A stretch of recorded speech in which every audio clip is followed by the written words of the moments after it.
The society has clubs for those interested in football, cinema, and mountain climbing. But have you ever heard about Kisha Club for journalists?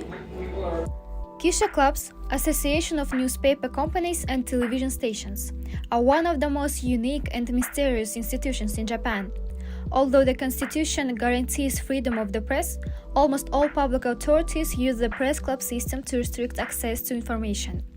As the public are regularly aware, all members of the institution enjoy a privileged status that they are eager to maintain. The club system is convenient for official sources to control the information they have provided to journalists, whilst journalists working with the affiliated media companies benefit from easy access to news sources. Let me explain to you the concept of the Kisha Club on fingers. Imagine that this teacup is one of those reporting centers which gives information only for the red cups, because red cups have membership of Kisha Club.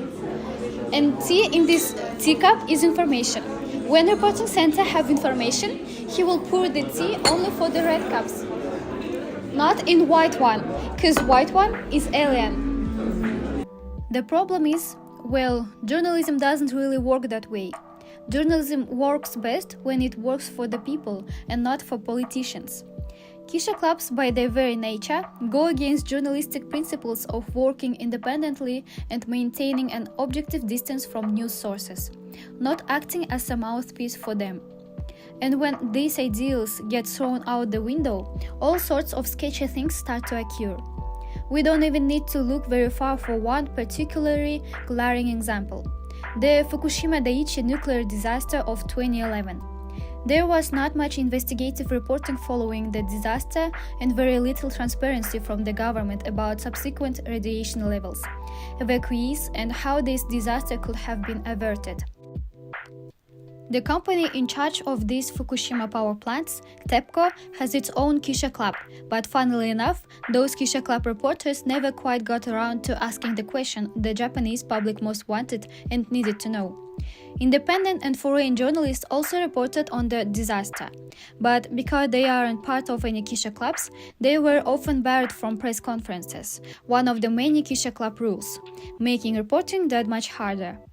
Those independent journalists who did make it into these press conferences were often shut down by Kisha Club members if they dared to ask any off-script questions. Nobody could provide a reasonable excuse to provide information only to club members while restricting it to outsiders who genuinely seek free speech, which is surely a benefit for any kind of journalist. Most of information about Kisha Club have shown clearly that the media in Japan is only a device for providing favored information and concealing inconvenient data for authorities, and the journalists at Kisha Clubs do not play the role of watchdogs against those in power. This requires us to reconsider what journalism really means in Japan.